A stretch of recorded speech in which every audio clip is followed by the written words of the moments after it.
384페이지 식온이란 무엇인가? 지난 시간에는 행운의 의미를 살펴보았습니다. 오늘은 식온의 의미를 이야기해 보기로 하겠습니다. 우리는 의식을 가지고 있습니다. 우리가 사물을 인식하는 것은 의식이 있기 때문입니다. 우리는 이 같은 의식이 우리의 몸속에 존재한다고 생각합니다. 눈으로 사물을 볼 때 우리는 눈이 사물을 보는 것이 아니고 눈을 통해 우리의 의식이 본다고 생각합니다.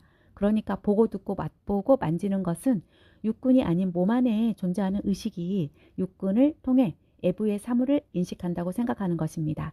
우온의 식은 이렇게 중생들이 육군을 통해 사물을 인식하는 의식이 몸속에 존재하고 있다고 생각하는 것입니다. 부처님은 이런 우리의 생각을 다음과 같이 이야기합니다.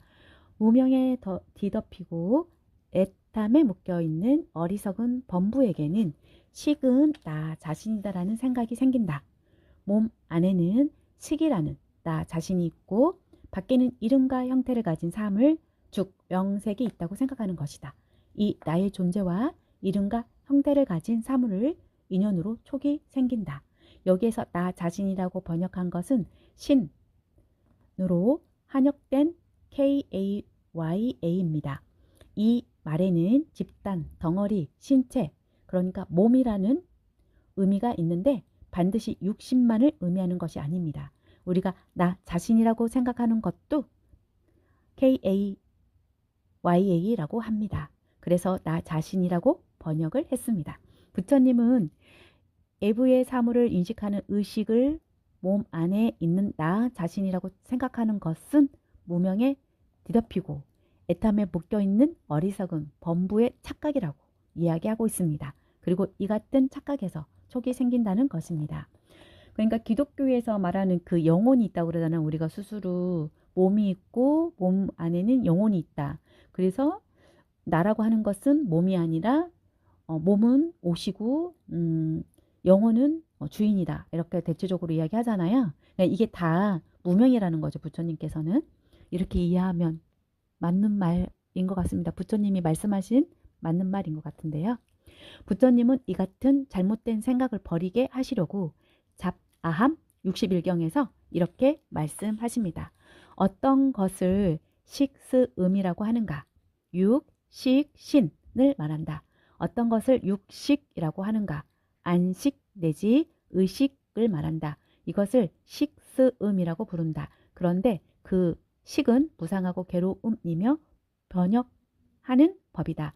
만약 저 식스음을 영원히 끊어서 남음이 없게 하고 마지막까지 버리고 떠나 멸진하며 그것에 대한 욕탐을 버려 마음을 고요히 하면 다른 식스음이 다시 상속하지 않고 생기지 않고 나타나지 않는다. 이것을 이름하여 미묘하다고 하고 고요해졌다고 하고 버리고 떠났다고 하고 일체의 남은 탐애가 다하여 욕탐이 없이 멸진한 열반이라고 부른다.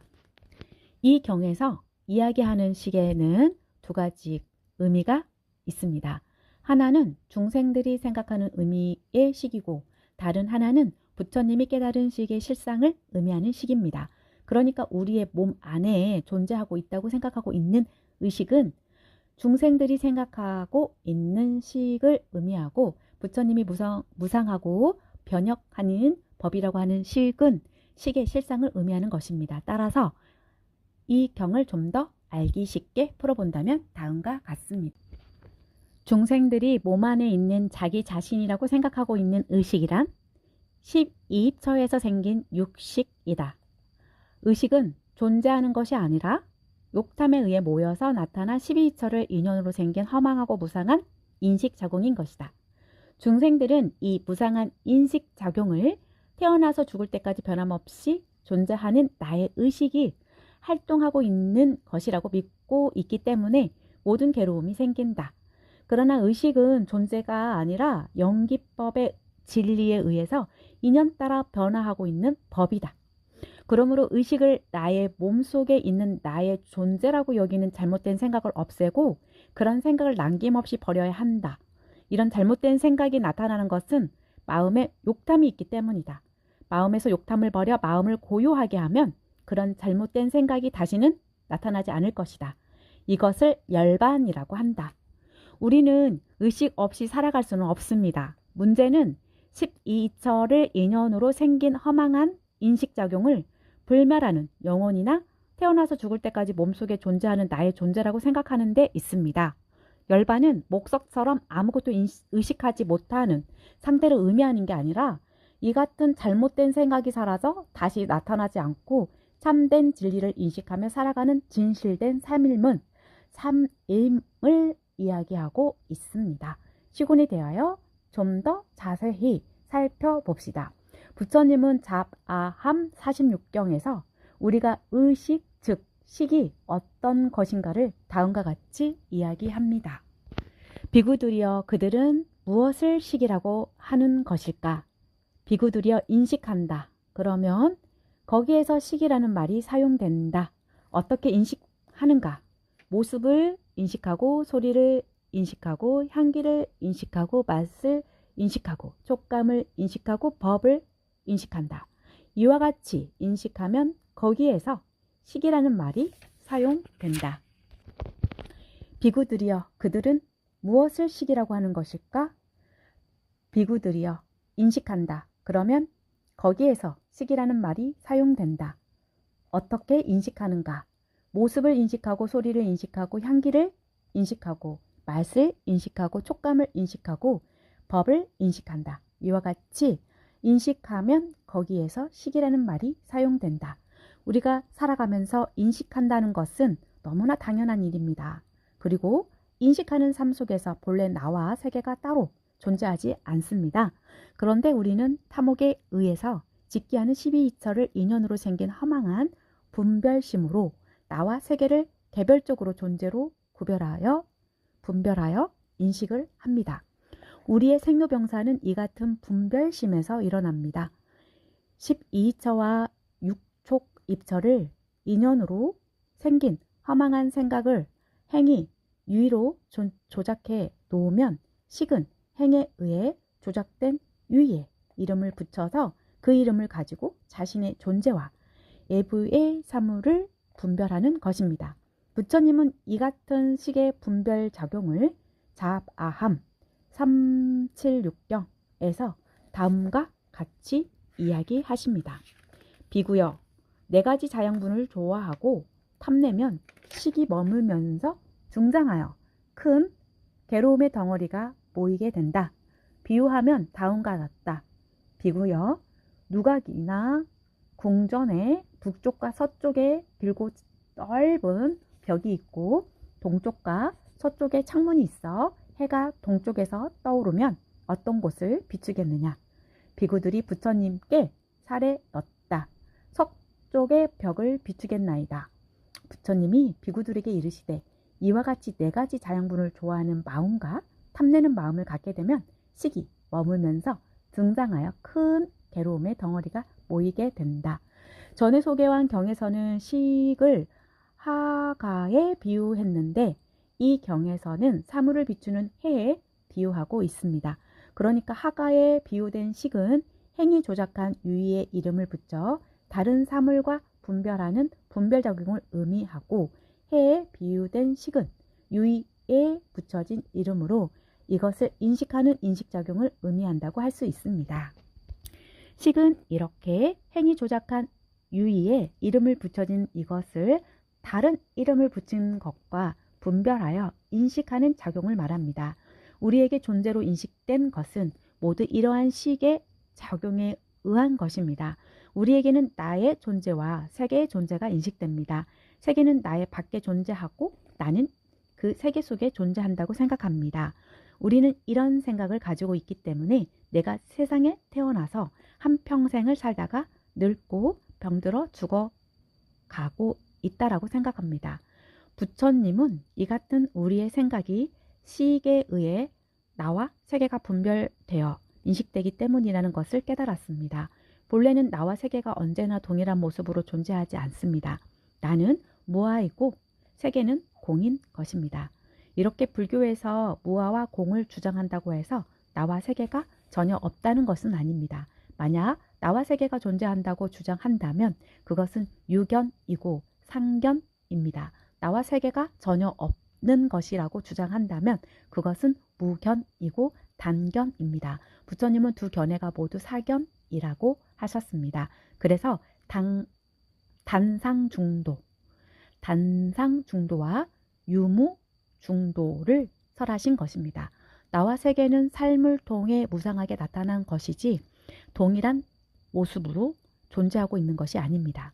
그러니까 모든 존재는 삶의 흔적이라고 할 수 있습니다. 나의 존재와 나의 세계는 내 삶의 자치인 셈입니다. 이렇게 삶의 자치가 존재하된 것이 유의이고 존재하되기 이전에 본래적인 삶을 무의라고 합니다. 그러니까 생사는 식에 의해 분별된 유의의 세계에서 나타난 착각인 것입니다. 부처님은 유의와 무의에 대하여 잡아함 293경에서 다음과 같이 이야기합니다. 유의는 생기고 머물고 변하고 없어진다. 무의는 생기지 않고 머물지 않고 변하지 않고 없어지지 않는다. 이 경에서 유의는 생멸이 있고 무의는 생멸하지 않는다고 말한다고 해서 생멸하는 유의와 불생불멸하는 무의가 별개로서 존재한다고 생각하면 안 됩니다. 유의는 허망한 분별심인 식에 의해 존재로 인식된 것을 의미하고 무의는 식의 분별 적용이 사라진 상태의 나와 세계의 참모습을 의미합니다. 나무로 된 책상을 예로 들어봅시다. 우리가 인식하는 책상은 생겨서 머물다가 변해서 없어집니다. 이것이 유의입니다. 그런데 사실은 생겨서 없어지는 책상은 존재하지 않습니다. 책상은 책을 놓고 보기에 적합한 나무에 붙여진 이름입니다. 나무가 책을 놓고 보기에 적합하게 조립되면 우리는 책상이 새로 생겼다고 이야기합니다. 이 나무가 책을 놓고 볼 수 있는 상태를 유지하는 동안을 두고 우리는 책상이 존재하고 있다고 말합니다. 나무의 형태가 처음의 상태와 달라지면 책상이 변했다고 이야기하고 너무 변해서 책을 놓고 볼 수 없이 되거나 분해되면 책상이 없어졌다고 이야기합니다. 이렇게 우리는 책상이 생겨서 없어졌다고 이야기하지만 실제로 나무는 생겨서 없어진 적이 없습니다. 다만 시기, 책상이라는 이름으로 나무의 형태가 달라진 것을 인식하여 책상이 생겼다가 없어진 것으로 착각할 뿐입니다. 우리의 생사도 마찬가지입니다. 보고 느끼고 사유하고 의도하고 인식하는 삶을 시기, 오온이라는 이름으로 분별하여 오온을 나의 존재라고 생각함으로써 내가 세상에 태어나서 죽는다고 착각하는 것입니다. 이렇게 생각할 때 유일한 본래 생멸이 없는데 분별심이 허망한 분별을 함으로써 나타난 착각입니다. 유의가 본래 없는 것이라면 무의도 본래 있다고 할 수 없겠지요. 용수보살은 이 같은 유의와 무의의 모습을 중론 관삼상품에서 다음과 같이 이야기합니다. 어떤 것이 생기고 머물고 없어진다는 것은 성립되지 않기 때문에 유의법은 존재하는 것이 아니라네. 유의법이 존재하지 않는데 어떻게 무의법이 존재할 수 있으리. 환상 같고 꿈과 같고 신기루 같아라. 생겨서 머물다 사라진다고 말하는 유의법의 모습은 이와 같아라.